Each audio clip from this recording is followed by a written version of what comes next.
Karena menariknya human design ini menggunakan tempat tanggal waktu lahir gitu. Oh iya? Iya, jadi kalau teman-teman mau ngecek gitu ya, ini ada website yang dari aslinya human design, dia dibuat oleh namanya atau ditemukan oleh Ra Uru Hu, nama aslinya Alan Robert Krakauer, dia orang Kanada, ini di tahun 87 terjadi dan terbentuknya human design.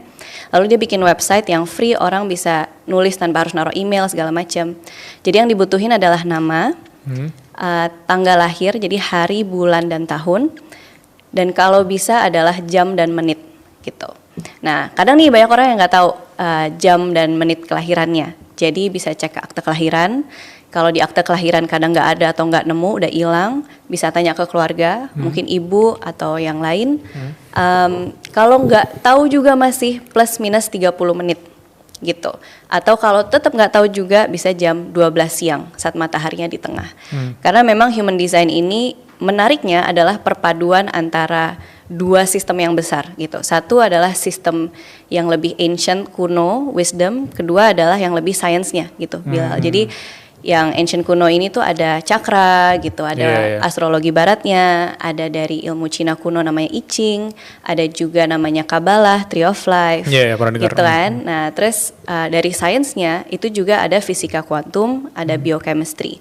Jadi saat mereka digabungkan, banyak klien aku yang zaman sekarang yang kita sangat corporate, kita juga sangat logis, itu lebih bisa mencerna human design. Rasanya tuh terstruktur, rapi, kayak ya emang bukan ramalan karena data dimasukin ke software, menunjukkan gambar, lalu saat kita ngobrol diinterpretasi gitu, kayak tipe kamu energinya kayak gimana.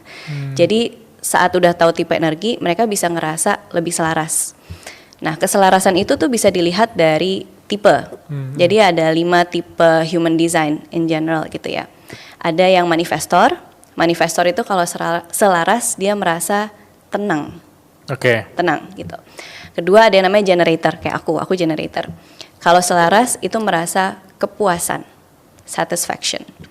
Lalu yang ketiga, gabungan 2 ini namanya manifesting generator. Ada gabungannya. Ya, jadi kayak subtipenya generator. Ini merasa, jadi digabung tadi, si tenang dan rasa puas. Ada lagi yang projector, dia ini merasa bitterness, pahit atau getir. Kalau misalkan nggak selaras, dan kalau selarasnya dia merasa sukses gitu, kayak nyaman. Lalu yang kelima ada yang paling rare, reflektor itu 1%. Bayangin nggak, ada 1% populasinya di dunia ini. Mereka kalau merasa selaras adalah merasa pleasantly surprised, kayak dengan kebahagiaan dan keterbukaan dan nggak punya banyak ekspektasi gitu.